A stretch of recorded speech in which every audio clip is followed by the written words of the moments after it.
Good afternoon, and I want to make a few comments. First of all, I got a phone call very early this morning about an issue with Ddot. And that issue was that one of our bus drivers had been attacked by a couple of people, and our bus drivers didn't feel safe to go out on their duties today. I need to tell you, as of about 1:30, the buses started to roll again. Okay? The city of Detroit, and before I start, I see some of our city council people here. I really want to thank you for coming, because this is an issue not about the mayor's office, not about city council, not about Ddot. It's about our city and the safety of our workers and the safety of our citizens. The city of Detroit is committed to providing safe and secure work environments for all of our workers. This morning, I met with bus drivers, along with Ddot and Detroit police officials, to better understand and address their security and safety concerns. I am pleased to announce that we have an understanding that has the buses rolling back on the street and in service for our passengers.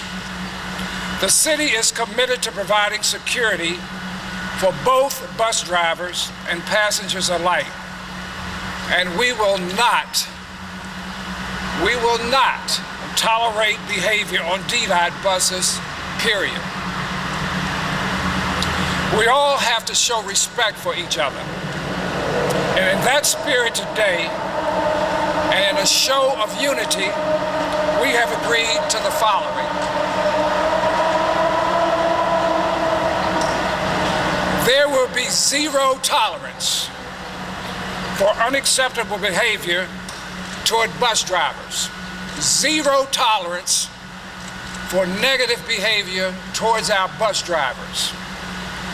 The Detroit Police Department will immediately institute random pullovers and boardings of our buses citywide. Detroit Police will also increase their presence of officers here at the Rosa Parks Transportation Center, and will have an increased presence throughout the city. I'm happy to say that Crime Stoppers will immediately offer $1,000 rewards for the identification of those who engage in improper conduct against our drivers and results in arrests or convictions. The city is committed to prosecution to the fullest extent in these type of crimes. DPD is committed to monthly meetings to make sure they are consistently employed. I want to take this opportunity to thank and recognize the union leadership, Henry Gaffey, who would come up in just a moment to make some remarks.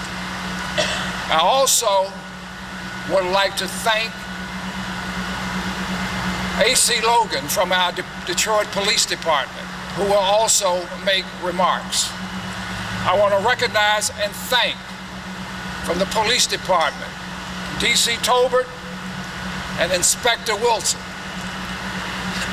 And for everybody's edification, this location will be the base for our reservists, so that we've got constant overview of what's going on as it relates to not only this world-class facility, so that we can protect it and make sure that information is getting out all across the city relative to what's happening with our transportation system.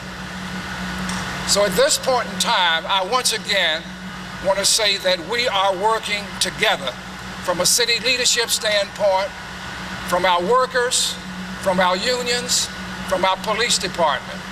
At this point in time, I'd like for Henry Gaffney to come to the podium, please. On this side. Thank you. Okay. Good afternoon. First of all, on behalf of myself and my members, we do apologize to any of the citizens that was caused the inconvenience today. But you know, some drastic things have happened in the last few months that we had to get straight. So we appreciate the administration for sitting down with us today so we could come to an understanding to better protect our members, my members, and the citizens of Detroit. The 100-something thousand people who ride the bus every day, they need to feel safe when they're out there going from point A to point B. And that's probably the most important thing. And we appreciate Crime Stoppers. We appreciate the Detroit Police Department that have guaranteed that they're going to be more visible on the buses and supply that protection for not only my members, but for the citizen. And we're asking that whoever took that video yesterday of the incident down here in Rosa Park, we would want you to come forward and give us a copy of that video so Detroit police could capture those people and we could put that to arrest. So once again, I thank the mayor and his entire administration and the police and the director of Ddot for helping us bring this to an end today. Thank you. Good afternoon, everyone. I'm Assistant Chief Logan from the Detroit Police Department. I've been in a series of meetings all day with members from the Bus Drivers Union, and just this morning, we made a pledge that we were going to get to the bottom of this.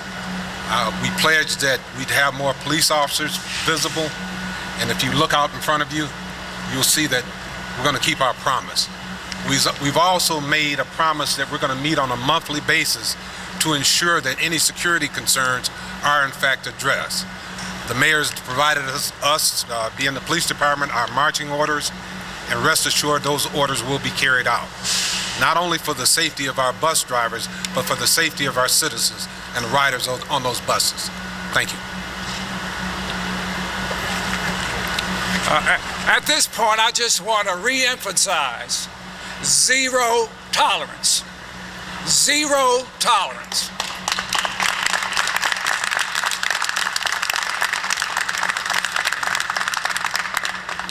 We are not going to allow these hooligans to take over our city and threaten our people. That is not going to happen. At this point, I want to thank all of you for your support, and please get the word out. Zero tolerance. Thank you. What is being done to remedy the situation that likely led to this, which is the fact that there are so few buses on the street, people are waiting hours? Have the furlough days been restored to the bus mechanics? Have overtime been restored? Have you hired any more bus mechanics? Have you provided any parts for the bus mechanics? Give me a list of your questions. I can't remember them all. Okay, well, those are the demands the bus mechanics and the city council made. Okay. What we're doing now, the first thing, let me admit, this is not a short-term fix. This is a problem that's been going on in this city for the last 20 or 30 years. And I think it's unreasonable for anybody to believe that we're going to fix this problem in the next 30 days. That doesn't mean that we can't make improvements. On an average, we have had a need for 305 buses per day. For the last 6 months, we've averaged about 200 buses a day. Over the last 30 days, that number is starting to increase. The last number I saw was 237 buses. Still not enough. So there are problems, no doubt, that we have in terms of being able to get additional buses on the street. Our goal is to try to get back to what our need is, 305, but it's not going to happen overnight, nor will it happen in a 30-day period. But we're making progress. We have sat down with the mechanics union, and there are some things that we're discussing now to become more efficient. Those conversations are ongoing. And as we complete those conversations, we'll make it available to the public. Mayor, can you talk about the water department real quick? We understand the judge later this afternoon is going to make some directives don't want to talk about the water department right now. I think that's probably a little later this afternoon. What I want to deal with is letting our citizens know, letting our employees, especially bus drivers, know that we're coming to their aid. We're going to support them in every way that we can, and I am so thankful that we've got the resources from the police department that's now going to get more involved, will be more visible, and we'll start taking care of these criminals out here. Thank you very much. Thank you. Thank you.